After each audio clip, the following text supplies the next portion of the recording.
You've said that democracy is a design problem, and that seems to Mhm. be quite central to the Centre for Civic Design's mission. How is democracy a design problem, and how are you working to solve that problem? Yeah.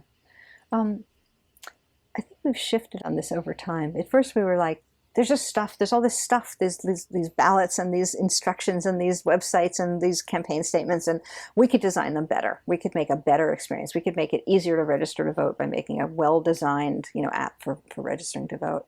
Hmm. But I think we've come sort of into a much bigger view, which is that it's really a service design problem. It's really a cultural design problem, and that uh, if you think about it as a craft or technological challenge, you will improve the usability of the thing, or maybe the beauty of the thing that exists, but you won't have necessarily addressed any underlying real mismatches between uh, the needs of voters, the needs of election administrators, the needs of campaign, candidates, and the needs of society in general.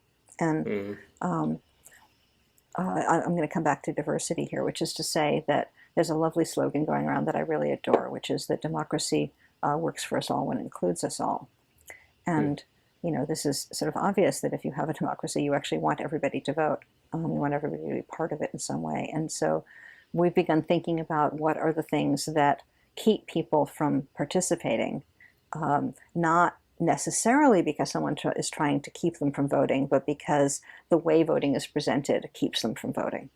Mm. And whether that's not understanding that you have to register before you can vote, or not understanding that you have to be at a certain place at a certain time or a certain day to vote, or what the process of voting by mail is, and or any of the you can get those pictures bigger and bigger and bigger, right? To keep asking those why. It's like laddering the five whys. Why until you're really looking at democracy itself.